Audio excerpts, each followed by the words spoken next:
Great. Thank you very much. I appreciate the opportunity to come and speak. My name is Pam. I'm a grateful, recovering compulsive eater food addict. I weigh and measure 3 meals a day from the gray sheet, write them down, commit them to my awesome sponsor, and I don't eat in between no matter what.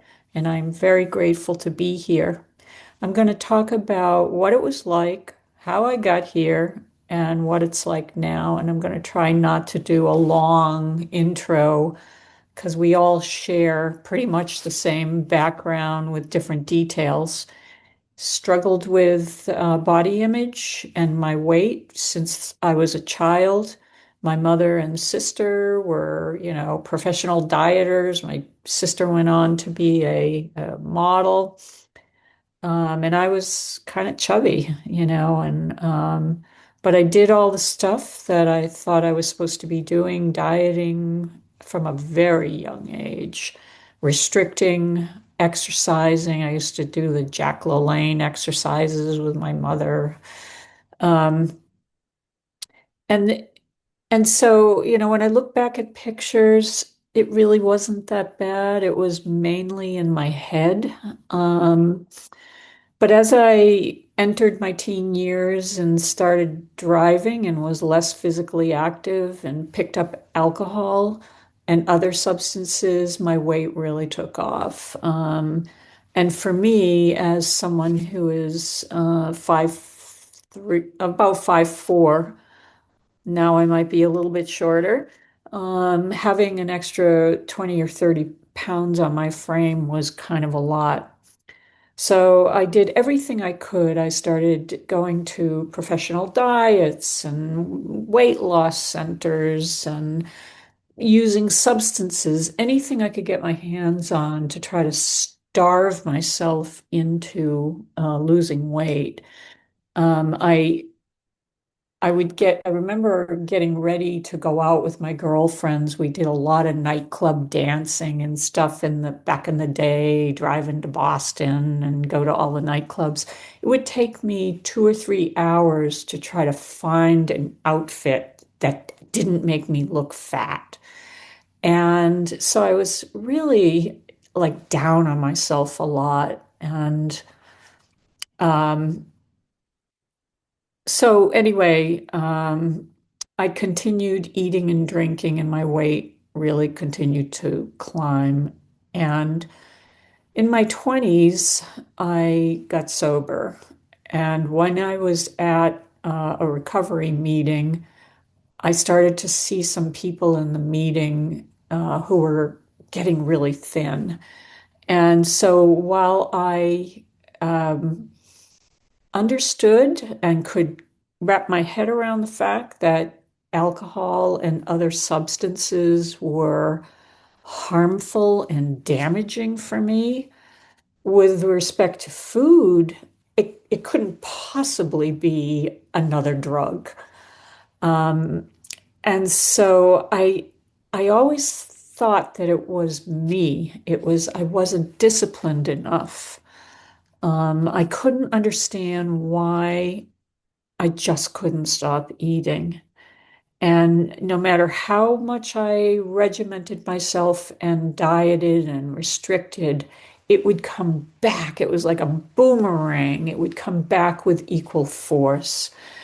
Um, so eventually, I followed some of these people into OA, and I did that for well over a decade, maybe 15 years. And that did not work for me, but I kept trying. I kept thinking if I tried harder, worked harder, I would be able to get what some people were able to get in that program. But the reality was, I now know that I couldn't get from breakfast to lunch because there's that thing that, you know, you find on trees that is yellow, that we don't eat in gray sheet as well as grains. And that's what my breakfast consisted of. And I could not stop eating after I had that first meal. And so what I would try to do is starve myself and push it off as late as possible. But as soon as I had that sanctioned breakfast, I was off to the races again. So that went on and on. I had young kids at home at that time. I was married, and my weight just kept climbing and climbing, and nothing was working. So one of my OA sponsor at the time went into Gray Sheet, and I knew about Gray Sheet because I 10 lived minutes. 5 minutes. Oh, I have 10 minutes left. Yeah, thank you. Um, I went into Gray Sheet and started to go to some of the meetings. And at the time in the Boston area, OA and Gray Sheet in the Harvard Square area, they were sharing many of the same meetings. Um, and so it was kind of a weird thing. And I was intimidated by it, really. But I initially, Gray Sheet worked for me. I think the first try, and I got like a year, and then I went back out, and then I came back in and got almost a year. And over time, my periods of abstinence became shorter and shorter, and my periods of eating became longer and longer. The disease was progressing for me. I was using the program as a diet. I really didn't want anything to do with being a gray sheeter or, compulsive overeater. I still viewed food as a moral issue and something that I needed to control. So that went on, it just got worse and worse and worse. And over a decade into Gray Sheet, just continuing to try and fail and try and fail. I hit a new bottom. I was in New York City. My daughter was having our first grandchild, and I rented a small apartment near her house. And I picked up. And I went out on the worst binge that I had ever gone out on, and I couldn't get off the floor of the bathroom. I was so sick. And I was just like dying because this infant was down the street, and I was there to be with help my daughter, and I was completely incapacitated, and I wanted to die. So I crawled to the bed, and I somehow figured out how to get on a Zoom call. And a person who was in the meeting, I didn't think anybody knew me because I never spoke, I never called anyone, I never did anything. I just dieted in Gray Sheet.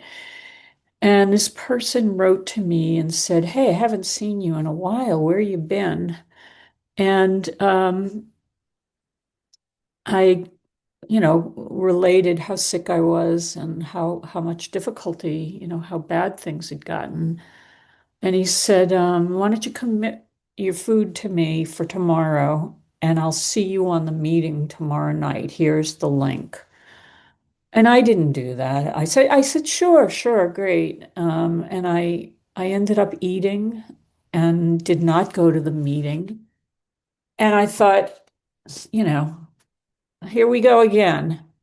But this person texted me the next day and basically said, "Where were you? I was looking for you." And something clicked. It was like somebody noticed that I was there. Somebody cared. And I'm not suggesting that people aren't caring, it's that nobody knew me. I was so isolated within the program. And so I was able to start my day count and get abstinent. And I was so afraid of going back out that I did everything possible to be abstinent and protect my abstinence. And I went on for 2.5 years. This was my grandson is now 3, 2.5 years. And I was traveling last summer and ate a salad with something that we don't eat in it. And my day count started over.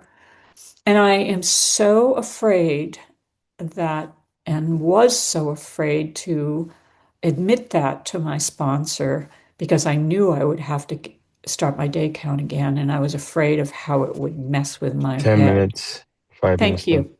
Thank you. So anyway, I am now happily counting days. I'm at just approaching 8 months back. And I have to say that there is no way I would be able to do the things that I do today if I were in the food. I went back to work full time. I work at a university, and I have the privilege of working with young people and helping them solve their problems. I commute in and out of Boston with my food all packed, and stay overnight. I'm in an Airbnb in Medford. I attend, I keep a checklist. Am I going to meetings? Am I arriving on time? Am I staying to the end? Am I putting my hand up to read or time? Am I sharing? Am I encouraging my fellows in the program? Or am I sitting back and taking what I can with a negative attitude? So today I contact others, I prep my food, I sponsor and I am sponsored, and I practice being grateful. Um, I have a really pretty solid relationship with the people in my family. It took a while to get back to that place or repair things. But what I have really uh, learned here is to be a, a, a, a patient, compassionate, uh, humble person, um, not to judge others, and and to recognize that we're all like human beings in this struggle to maintain a day of human decency one day at a time. I don't really view it. I feel that today, the way I view my abstinence is that it's empowering to me. Um, by letting go, I gain the power of the program and my um, serenity, my serenity and how I feel about myself, how I move about the world. Um,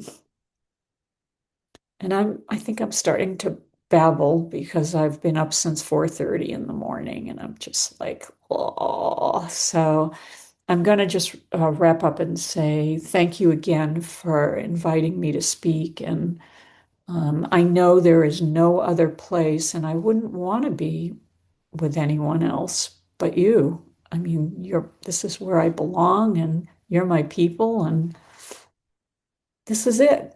I'm happy to be here. So thank you for letting me share.